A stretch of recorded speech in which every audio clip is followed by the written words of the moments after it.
तमाम media man, cameraman, reporters, आप सबका शुक्रिया कि एक इमरजेंसी प्रेस कॉन्फ्रेंस के लिए आपको बुलाया और आप सब लोग इधर तशरीफ़ लाए। हमारे साथ इधर हमारे कराची के सारे एमएनएस और सारे एमपीएस मौजूद हैं। ये वो हमारे प्राइम मिनिस्टर के सिपाही हैं जो आपके सामने मौजूद हैं और इन सब ने ये बताना है और ये इज़हार यकजहती प्राइम मिनिस्टर के साथ हैं। चाहे प्राइम मिनिस्टर का जो भी हुक्म होगा, ये हम सब तमाम पार्लियामेंटेरियंस उस हुक्म को इंशाल्लाह ताला फॉलो करेंगे। आपने देखा ये जो क्रिमिनल्स मोस्ट वांटेड है और ये जो एक गैर मुल्की साजिश हो रही है, जो गैर मुल्की एजेंडा चल रहा है वोट ऑफ नो कॉन्फिडेंस की शक्ल में, उसमें तमाम ये जो अपोजिशन है, सो कॉल्ड जॉइंट अपोजिशन, वो एक्सपोज हो गई है। हमजा शहबाज कहते हैं कि इमरान खान यूरोपियन यूनियन के ख़िलाफ़ क्यों बात करते हैं। मौलाना फजलुर रहमान साहब कहते हैं कि हमने ड्रोन हमलों की इजाज़त दी। शहबाज शरीफ कहते हैं कि इमरान खान ने एब्सोल्युटली नॉट की क्यों बात की। तो ये बात साबित होती है कि ये जो नो कॉन्फिडेंस मोशन है, ये एक फॉरेन एजेंडा, फॉरेन फंडेड है। मेरे लीडर, मेरे इमरान खान ने 11 साल पहले कहा था कि जब इनकी हम चोरी पकड़ेंगे और इन पे बुरा वक्त आएगा तो ये सब एक साथ हो जाएंगे। और जो मेरे प्राइम मिनिस्टर, मेरे लीडर ने 11 साल पहले बात की थी, वो आज साबित हो गई।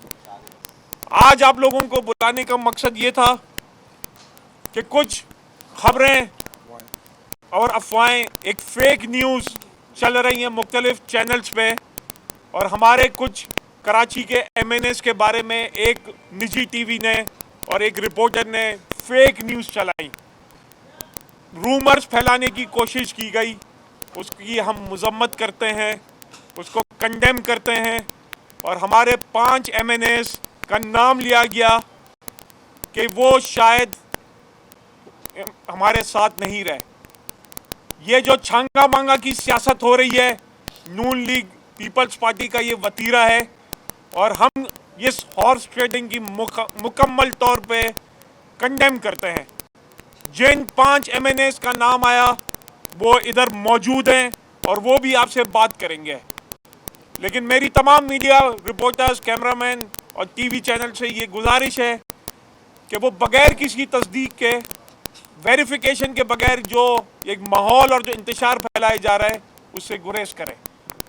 हमारे जो नाम आए उसमें हमारे सेक्रेटरी जनरल और एमएनए सैफुर रहमान भाई का नाम आया, हमारे सीनियर तरीन और एक्सपीरियंस एमएनए आमिर लियाकत भाई का नाम आया, शकूर शाद का नाम आया, अताउल्लाह का नाम आया जो मेरे साथ वीडियो कॉन्फ्रेंस में है, फ़हीम खान का नाम आया जो मेरे साथ, आफ्ताब अकरम चीमा का नाम आया, वो इधर मौजूद हैं और वो भी आपसे सारी बात करेंगे। और सब ने अपने वीडियो पैगाम भी दिया है और तरदीद भी की है। हम उस सियासी पार्टी से ताल्लुक़ नहीं है जो हॉर्स ट्रेडिंग और जो पैसा है उसकी लेन देन करें। मांगा की सियासत है, उसको हम लानत भेजते हैं। हमारे प्राइम मिनिस्टर ने ये सिखाया और आपने देख लिया कि किस तरह इन्होंने ज़मीर खरीदने की कोशिश की गई। अब मैं सैफ भाई से कहूँगा कि वो बात करें, फिर आमिर भाई बात करेंगे, शकूर शाद भाई बात करेंगे, अकरम चीमा बात करेंगे। बिस्मिल्लाहिर्रहमानिर्रहीम। बहुत शुक्रिया सदर बिलाल साहब। आज जो आपको इस वक्त तकलीफ़ दी है, ये एक निजी चैनल के ऊपर ये फेक न्यूज़ चलाई गई कि कराची से ताल्लुक़ रखने वाले कुछ एमएनएस जो हैं वो अपना ज़मीर फ़रोख्त कर गए हैं। तो एक तो मैं उम्मीद रखता हूँ कि वो निजी चैनल और वो रिपोर्टर अखलाकी जुर्रत का मुज़ाहिरा करेगा और उसकी तरदीद करेगा। और फिर मैं आपको बताना चाहता हूँ एज़ ए एमएनए और फिर जनरल सेक्रेटरी कराची होने के नाते कि जिस वक्त ये फ़ेक न्यूज़ चलाई गई एक निजी चैनल की जानिब से, उस वक्त भी मैं अल्हम्दुलिल्लाह ऐसी मीटिंगों में मौजूद था और अपने वर्करों के साथ, अपने साथियों के साथ कि मैं 27 तारीख के लिए लोगों को निकालने के लिए, उनको फैसिलिटेट करने के हवाले से मीटिंगें कर रहा था और मुख्तलिफ़ जगहों से राब्ते में था जिस वक्त ये फ़ेक न्यूज़ चलाई गई। और फिर मैं बताना चाहता हूँ उन चोरों को, डाकुओं को, कि जो ये समझते हैं कि हम उन चोरों और डाकुओं को किसी भी तरीके से अपना लीडर तस्लीम करते हैं, तो एक तो वो ये भूल जाएं कि हम चोरों और डाकुओं के साथ नहीं हैं, इमरान खान साहब के सिपाही हैं। और पिछले 10-15 साल से इमरान खान साहब की क़यादत में काम किया है और अल्हम्दुलिल्लाह अपने कायद पे भरोसा है। और मैं ज़ाती तौर पर समझता हूँ कि MNA की ये सीट जिस पे मैं बैठा हूँ, ये कायद तहरीक जनाब इमरान खान साहब की अमानत है और पाकिस्तान तहरीक इंसाफ के वर्करों की अमानत है। इस सीट के साथ गद्दारी करना, जनाब इमरान खान साहब के साथ गद्दारी करना, मैं समझता हूँ ये ऐसा है जैसे अपनी माँ के साथ कोई गद्दारी करे। और मैं समझता हूँ दोबारा से फिर से कि ऐसी फेक न्यूज़ ना चलाई जाएं जिन रिपोर्टरों ने चलाई है। हमारी सियासी वाबस्तगी से अगर आपको तकलीफ़ है तो हमारी जद्दोजहद से हम आपसे दरख्वास्त करते हैं कि हमने 15-16 साल की जो जद्दोजहद की है वो इंतहाई अखलास पर मबनी है।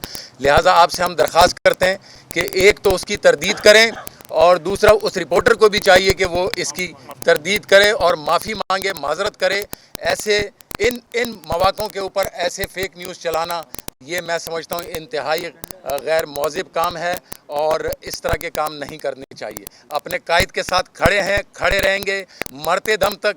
MNA सीट तो उसकी अमानत है, ये ना भी हो तो उसके काफिले के सिपाही हैं और हमेशा रहेंगे। और आप हमें देखेंगे 27 तारीख को। कदम बढ़ाओ इमरान खान, हम तुम्हारे साथ हैं। कदम बढ़ाओ इमरान खान, हम तुम्हारे साथ हैं। मैं आमिर भाई बात करेंगे। आमिर भाई बात करेंगे। एक ही बात है, सवाल शुरू आमिर आप थोड़ी बात पहले कंप्लीट कर लें। सवाल करने कुछ बहुत सारी बातें इख्तिलाफी हैं, मैं नहीं कर सकता, तो आप सवाल करें। पहले बात कर ले। मैं बात नहीं करता चाचा, इसलिए शकूर भाई बात, शकूर भाई सवाल कर। शकूर भाई और अकरम भाई बात करेंगे। बिस्मिल्लाहिर्रहमानिर्रहीम। मैं माइक की वजह से कई लोगों बात करना चाहूँगा। बहुत अफसोस हुआ आज शाम को जो पता चला दोस्तों से कि एक टीवी चैनल के रिपोर्टर ने, जिसके पास मेरा नंबर भी मौजूद था और गाय बगाए वो रब्ता भी करता रहता है, उसने खबर चलाई। कम से कम अखलाकी तौर पर ये होना चाहिए था कि वो हमसे मालूम करता, लेकिन उसने जो खबर चलाई उसके बाद हमारे चाहने वालों ने, हमारे वेल विशर्स ने, PTI के जिम्मेदारों ने, हमारे कारकुनों ने हर तरफ से फ़ोन आने शुरू हो गए। मैं इस प्रेस कॉन्फ्रेंस के ज़रिए ये बताना चाहता हूँ कि मैंने उस दोस्त को कॉन्टेक्ट किया। मैंने कहा आपकी अखलाक की जिम्मेदारी थी कि आप हमसे पूछते कि इस खबर में कितनी सदाकत है। क्या ये आपको बिकने वाले लोग लग रहे हैं? हम कारकुन लोग हैं। ये हमारी खुशकिस्मती है कि एक पार्टी ने हमें एक टिकट दी और उस टिकट की वजह से आज हम MNA बन गए, वरना हम आम वर्करों को कहाँ मौका मिलता है कि हम जाके असम्बलियों के मेंबर बने। जब पहले दिन मैं वहाँ गया असम्बली में तो अल्लाह के 99 नामों के नीचे मैंने अपने रब का शुक्र अदा किया, अपने पार्टी चेयरमैन का शुक्र अदा किया, अपने हल्के के अवाम का शुक्रिया अदा किया। क्या जिन लोगों ने हम पर ये उम्मीद रखकर इस आसरे में कि हम उनकी खिदमत करेंगे, इस मुल्क में जमहूरियत की बहाली के लिए 5 साल टर्म पूरा करके फिर दोबारा उनके पास वोट लेने जाएंगे, क्या हम उन्हें ये मुंह दिखाने के काबिल होंगे अगर अपने पार्टी से गद्दारी करें, अगर आवाम के दिए हुए वोट और मैंडेट से गद्दारी करें? सवाल ही पैदा नहीं होता। हम बिकने वाली चीज़ें नहीं, हम अनमोल हैं। कोई दौलत ऐसी बनी नहीं है जो हमें खरीद सके। तो हम ये बताना चाहते हैं कि मैं एक पॉलिटिकल वर्कर हूँ। जनरल ज़िया के बदतरीन माशाल्लाह में शायद मेरे दोस्तों में से कोई दोस्त थी सहूलतें बर्दाश्त की जो हमने सहूलतें बर्दाश्त की। मेरे 1 अक्टूबर 78 को पहली बार वारंट इशू हुए, मैं नहीं मिला। नेक्स्ट डे मेरे वालिद साहब को ले गए, जिसको पुलिस कस्टडी में दिल का दौरा पड़ा। और 83 में मैं जब सेल्फ एग्जाइल में था तो उस वक्त जब उनका इंतकाल हुआ तो मैं वो बदनसीब कि अपने वालिद की खबर भी मुझे दूसरे दिन दी गई ताकि मैं ना पहुँच सकूँ। क्या एक सियासी वर्कर अपने ज़मीर का सौदा करेगा? नहीं कर सकता। तो आप तमाम दोस्तों से आपके चैनल्स के ज़रिए पाकिस्तान के अवाम को हम ये यकीन दहानी कराना चाहते हैं कि आप इस बात से मुतमिन रहें कि हम अपने ज़मीर को नहीं बेचेंगे। जो बिकाऊ माल है वो आपके सामने आ गया है और उनके साथ उनके जो अवाम करेंगे, अब उनका इंशाअल्लाह ताला वो अवाम में अपने चेहरा दिखाने के काबिल नहीं रहेंगे। उनकी सियासत ख़त्म हो चुकी है। इमरान खान का गद्दार है, इमरान खान का गद्दार है, औज़ुबिल्लाहिमिनश्शैतानिर्रजीम, बिस्मिल्लाहिर्रहमानिर्रहीम। जिस तरह आप तमाम भाइयों की नॉलेज में है, तमाम मीडिया की नॉलेज में है, जिस तरह से हमारा नाम लेकर मीडिया के ऊपर एक झूठी खबर चलाई गई और मैं समझता हूँ कि ये हमारी ज़ात के ऊपर भी हमला है, ये हमारी पार्टी के ऊपर भी हमला है, ये इमरान खान के सिपाहियों के ऊपर भी हमला है। हम इसकी पुरजोर मजम्मत करते हैं। और सबसे बड़ी बात, कराची के बाशऊर अवाम ने हमें इमरान खान के नाम पर तब्दीली के लिए वोट दिया और हम कराची के अवाम की, Shah Faisal colony, model colony, Saudabad Khokhrapar के अवाम की तौहीन कैसे कर सकते हैं? देखें, ये एक मुनज़्ज़म साजिश है और इस साजिश के तहत ये इस तरह की खबरें चलाई जाती हैं ताकि हम जैसे लोगों को, जो एक पॉलिटिकल वर्कर हैं और इमरान खान के नज़रिए के तहत हम सियासत में आए। हमारा इससे पहले सियासत से कोई ताल्लुक़ नहीं था। हम पाकिस्तान तहरीक इंसाफ के अंदर पैदा हुए हैं और इंशाल्लाह पाकिस्तान तहरीक इंसाफ के अंदर ही मरेंगे। इमरान तेरे जान निसार बेशुमार बेशुमार। अच्छा, एक आखिरी चीज़ मैं कह दूं, आप लेके देख लिया, इसके बाद आपसे सारे सवाल जवाब लेंगे। आपने देखा किस तरह सिंध की आवाम का पैसा इस खरीदो फरोख्त में लगाया जा रहा है। आप सब लोगों ने देखा कि 30 साल से सिंध का क्या हाल है। तो हम तमाम MNAs और MPAs ये वज़ीर आज़म से दरख्वास्त करते हैं, डिमांड करते हैं कि सिंध में गवर्नर राज लगाया जाए। ये हमारे तमाम MNAs एक इलाज गवर्नर राज, हम समझते हैं कि पार्टी का एक इलाज, हम समझते हैं कि ये डाकू राज से बेहतर है कि गवर्नर राज हो सूबा सिंध में। अहमद लियाकत साहब, आपने जो कहा कि सवाल करने, क्या आपके तहफ़्फ़ुज़ात हैं? क्या जो अभी आपने कहा कुछ तहफ़्फ़ुज़ात हैं? जी, मेरे तहफ़्फ़ुज़ात हैं, बिल्कुल तहफ़्फ़ुज़ात हैं। लेकिन और दूसरा ये बता दें बलाल गफ्फार कि जिन लोगों के लिए ये खबर चलाई गई है, क्या अदालत से रजू किया जाएगा इस हवाले से? आपने कहा है कि वो इसकी तरतीब करेगा, तरतीब नहीं आती तो अदालत से रजू करेंगे आप? देखिए, पहली बात तो ये अदालत से रुजू करना चाहिए, क्योंकि तरतीब अगर नहीं आती, क्योंकि जो लोगों के नाम दिए गए तो सबके सब यहाँ मौजूद हैं। हकीकत बात ये है।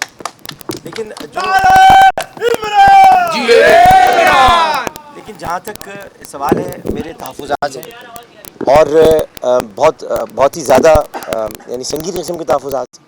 मेरे इनके कुछ जुमलों पर भी तहरीकें और जमातें अपनी जगह पर होती हैं। माओं को बीच में नहीं लाना चाहिए कि हम माँ से भी बढ़कर हमारे लिए कोई चीज़ हो जाएगी। माँ से बढ़कर कुछ नहीं होता। माँ का जन्म देना और माँ का लाना, ठीक है, चेयरमैन है पार्टी की, उनकी बहुत इज्जत है, लेकिन माँ से बढ़कर कोई नहीं होता। क्योंकि मेरी माँ नहीं है तो मुझे एहसास है कि माँ क्या होती है और माँ का जिक्र करना, ये मैं इख्तिलाफ़ करता हूँ इन चीज़ों से। मैं ये बात ज़रूर कहूँगा कि हमारे तहफ़्फ़ुज़ात कुछ ऐसे हैं जो मेरे ख़ास तौर पर हैं।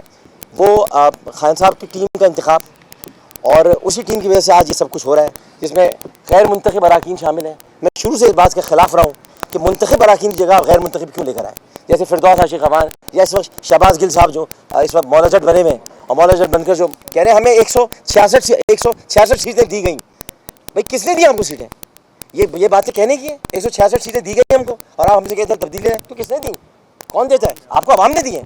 आप ये कैसे कहेंगे कि आपको किसी ने दी है? हमको मुंतखब किया अवाम ने, इमरान खान के नाम पर हमें मुंतखब किया, हमने उनके नाम पर वोट लिया। तो ये तो नहीं हो सकता ना कि इमरान खान के नाम पर आप वोट लें और कहीं और चले जाएं, तो ये भी नहीं हो सकता। तो फिर अब तहफ़्फ़ुज़ात है, इसको कैसे आप करेंगे? तो ऐसा तो ये नहीं होगा कि मैं वोट किसी और को दे दूँ जाके, ये तो मुमकिन नहीं है। ये तो है कि मैं शायद बहुत सारी बातें प्राइम मिनिस्टर से करना चाहूँगा। प्राइम मिनिस्टर वक्त देंगे तो मैं उनसे बात करूँगा, लेकिन मैं इस वक्त न्यूट्रल हूँ, किसी के साथ नहीं।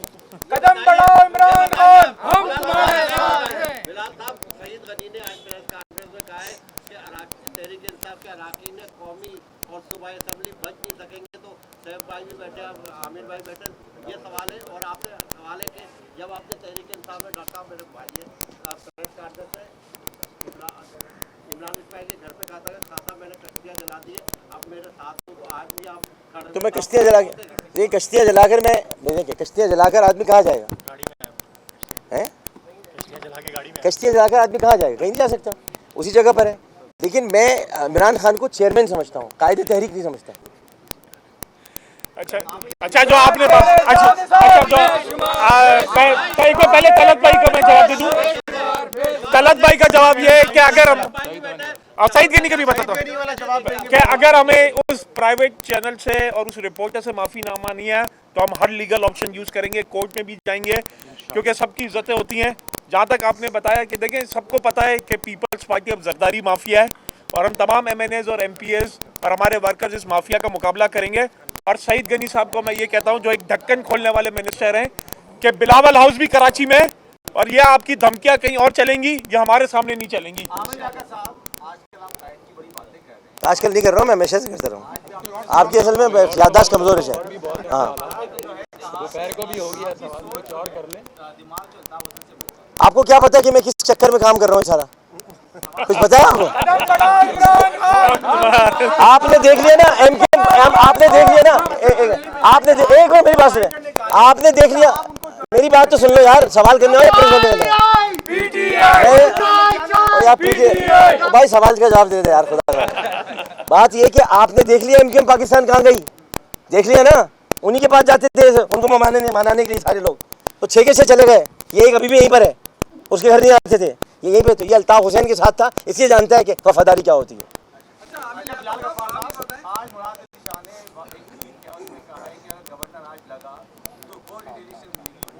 मेरा है ना मुराद अली शाह साहब से ये मशवरा है, उनको सजेशन देता हूँ कि वो आइन पढ़ लें। आइन का आर्टिकल 232, 234, 235 पढ़ लें। और हम कोई गैर कानूनी काम नहीं करेंगे, कोई गैर आइनी काम नहीं करेंगे। जो आइन इजाज़त देगा उसका हर ऑप्शन हम यूज़ करेंगे। लेकिन सिंध की आवाम को इनसे पूछना चाहिए कि जो पैसा सिंध से लूट के ये सिंध हाउस में लूट मार मचाई हुई है, लोगों को पैसा दे रहे हैं, वो आपका पैसा है। सिंध के कराची की आवाम के टैक्स का पैसा है जो यहाँ से लूट के ले जाते हैं और वहाँ सिंध हाउस में बोलियां लगा रहे हैं लोगों। जी ये नुसरत, मैंने कहा न्यूट्रल में रहूंगा जब तक के वोटिंग का दिन नहीं आएगा। ये नुसरत वाहिद हमारी, मैं बिल्कुल, मुझे पता है, मैं ऐसी बात की तरदीद कर रहा हूँ आपके सामने कि जो न्यूट्रल होता है पहले इसकी बात, पहले नुसरत भाई साहब जी आप नुसरत भाई बात करो। मैं पीटीआई से मुंसलिक हूँ 2009 से, और मैं पैदा भी यहीं पे हूँ। अगर मैंने फौत होना होगा तो भी यहीं पे हूँ। पीटीआई के अलावा कोई और जमात मेरे लिए नहीं है। मुझे 2 लोगों ने ऑफर किया है, पीपल्स पार्टी के इख्तियार से और इधर से 16 करोड़ की। तो अभी आते हुए मेरे मियाँ ने मुझे कहा कि तुम तो 22 करोड़ की हो भी हो, तो क्योंकि मैं उनको रिजेक्ट कर, मेरे लिए पैसा अहमियत नहीं रखता। रब्बे करीम का दिया हुआ सब।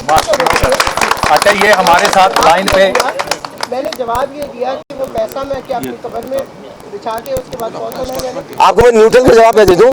न्यूट्रल जो है वो चूंकि सबसे पहले मुतारिफ इस्तिलाह कराई खान साहब ने, और उन्होंने न्यूट्रल एम्पायर लेकर आया।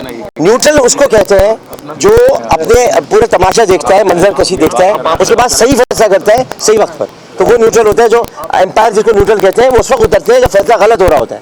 तो हो सकता है कि मैं सही वक्त पर सही फैसला करूँ। जी हाँ जी, ठीक है, ये बात कर लें। जो आपने कहा कि हम आए नहीं लायक है, जो बता रहा हूँ ना, तलत भाई सुन तो लो, तलत चांद को कहते निकला है ना अभी, तो सुन लो भाई। जो न्यूट्रल है, जो आप कह रहे हैं ना कि हम आए नहीं लाए गए, तो जो लाते हैं वही तो न्यूट्रल होते हैं। अच्छा ये बड़ी इंपॉर्टेंट, अच्छा ये नुसरत वाहिद एक इम्पोर्टेंट, इससे पहले नुसरत वाहिद अपनी बात पूरी करें। ये फ़हीम खान और अताउल्ला, ये हमारे 2 MNA इस्लामाबाद में बैठे हुए हैं। अताउल्ला भाई का भी नाम आया था, इन्होंने भी अपनी एक वीडियो जारी की है। तो ये मकसद ये है कि आप सब लोगों को बताना चाहिए कि हम तमाम PTI के MNAs MPs खान के साथ मौजूद हैं। मैं जिस तरह आमिर भाई ने, अच्छा ये अताउल्ला भाई कुछ बोले एक मिनट के लिए। जी अताउल्ला भाई बोले, आप बात करें।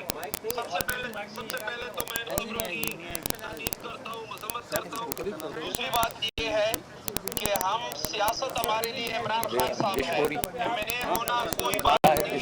हम इमरान खान आप बात करें, उनकी बंदोबस्तबाजी है हमारी बस। जिंदगी में मौका मिला तो हमारी आखिरी सांसें भी इंशाअल्लाह इमरान खान और PTI के लिए इंशाअल्लाह। जी मैं जो बात करना चाह रही थी वो एक क्वेश्चन है मुझे मेरे अपने लीडर से। जिस तरह आमिर भाई ने गिला किया, इसी तरह मुझे गिला है कि उन लोगों को क्यों आप लोगों ने सीटें दी जो कि दूसरी पार्टी से आए हुए थे, जिनकी लॉयल्टी का हमें पता था कि वो हमारे साथ लॉयल नहीं है, वो सिर्फ सीट के लिए आए हैं। तो मेरा सवाल है अपने सिंध के लीडर से, जो उस वक्त के लीडर थे, कि क्या नज़र आया उन लोगों में जिनको वो लेके आए, और 20-20 साल पुरानी ख़वातीन जो काम कर रही थी, जो हादसों का शिकार हुई, जिनकी नौकरियां छूटी, जिन्होंने सब कुछ किया, उनको पीछे छोड़ के इन तमाम ख़वातीन को जो कि दूसरी पार्टी से आई हुई थी, उनको 1, 2, 3, 4 के बाद सारी पोजीशनें उनको दे दी। तो मुझे बताएं वो क्या होगा। जी नहीं, और नाम तो मैं नहीं बताऊंगी, नाम तो मैं नहीं बताऊंगी कि किसने मुझे ऑफर किया, लेकिन एक साहब पंजाब से हैं, वो भी पीपल्स पार्टी के, और एक साहब सिंध से हैं। दोनों ने मुझे ऑलमोस्ट 16 करोड़ की ऑफर की। 16 करोड़ की ऑफर भी है। मैंने यही उनको कहा, मेरे पास अल्लाह का दिया सब कुछ है, रब्बे करीम का बड़ा एहसान है मेरे ऊपर। और मैं आपको एक बहुत इंपॉर्टेंट चीज़ बताऊं, शायद आप लोगों ने इस बारे में गौर नहीं किया कि सिंध का पैसा गया कैसे। ये जितनी ये रैली जो थी ना, जो निकल के गई है, जिसमें सारी बड़ी बड़ी गाड़ियां थी और वो गाड़ियां वहीं पे हैं इस्लामाबाद में, और उनकी हिफाजत इनके पुलिस वाले कर रहे थे कराची के, और वो सारा पैसा उन गाड़ियों में गया है। वो सब का सब पैसा सिंध हाउस में है, वहीं से वो पैसे लोगों को दे रहे हैं। और किस तरह दे रहे हैं, क्या कर रहे हैं, तो ये आप लोग जानते हैं कि सिंध का पैसा किस तरह इस्तेमाल हो रहा है।